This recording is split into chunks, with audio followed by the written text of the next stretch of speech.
শুভরাত্রি। সবাই কেমন আছেন? আজকে রান্না করব শুটকি ভুনা। তো চলুন রান্নাটা দেখা যাক, আর এই ফাঁকে একটু গল্প করে আসা যাক। এক রাজা দেখতে চাইলেন তার রাজ্যবাসীদের ঘরে কার হুকুম চলে, স্বামীর নাকি স্ত্রীর। তিনি রাজ্যে ঘোষণা করলেন, যার ঘরে বউয়ের কথা মানা হয় সে রাজপ্রাসাদ থেকে একটা করে আপেল নিয়ে যাবে। যার ঘরে স্বামীর কথা মানা হয় সে রাজপ্রাসাদ থেকে একটা করে ঘোড়া নিয়ে যাবে। পরের দিন সমস্ত রাজ্যবাসী হাজির। সবাই একটি করে আপেল নিয়ে চলে গেল। রাজা তো খুব কষ্ট পেল যে আমার রাজ্যে এমন কি কেউ নাই যার ঘরে স্বামীর হুকুম চলে। এমন সময় একটা লম্বা চওড়া গোঁফওয়ালা লোক এসে বলল, রাজামশাই, আমার ঘরে আমার কথা চলে। রাজা তো বেশ খুশি, যাক, একজন তো পাওয়া গেল যার ঘরে স্বামীর হুকুম চলে। রাজা আনন্দিত হয়ে বলল, আমার ঘোড়াশাল থেকে তুমি ওই কালো ঘোড়াটা নিয়ে চলে যাও। তো লোকটা কালো ঘোড়া নিয়ে চলে গেল, কিন্তু কিছুক্ষণ পর দেখা গেল লোকটা ঘোড়া নিয়ে ফিরে আসলো। এসে রাজাকে বলল, রাজামশাই, আমাকে ঘোড়াটি পাল্টিয়ে দিন।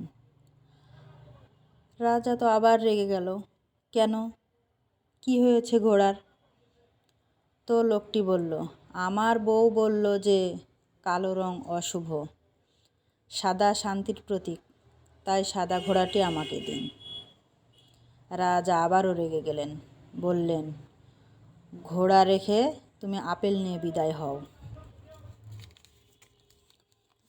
রাতের বেলা মন্ত্রী বলল, রাজামশাই, সবাই তো আপেল নিয়েই চলে গেল, আপেলের বদলে আপনি যদি 5 কেজি করে চাল দিতেন, অন্তত পক্ষে আপনার প্রজারা খেতে পারত। রাজা বললেন, আরে মন্ত্রী, আমিও তো সেটাই ভেবেছিলাম, কিন্তু রানী বলল আপেল দেওয়াটাই ভালো হবে, তাই আপেলই দিলাম। এবার মন্ত্রী বলল, রাজামশাই, আপনাকেও কি একটা আপেল কেটে দিব? এবার রাজা বলল, আরে হতচ্ছাড়া, আগে রাজসভায় এই বক্তব্যগুলো মতামতগুলো আমাকে না দিয়ে এখন বলছো কেন এই রাতের বেলায়? মন্ত্রীর লাজুক উত্তর, আগেই বলতাম রাজামশাই, কিন্তু আমার বউ বলল যে দেখো আগে রাজামশাই কি দেয়। আজ যখন আপনি আপেল দিলেন, তাই বউ বলল পরের বার যেন আর আপেল না দেয়, চাল দেয়, সেই প্রস্তাবটা তুমি দিয়ে রাখো, তাই দিলাম। কেমন লাগলো গল্পটি? যদি ভালো লেগে থাকে তাহলে লাইক, কমেন্ট, শেয়ার করে পাশে থাকবেন। ভুল ত্রুটি হলে ক্ষমা করে দেবেন। ধন্যবাদ।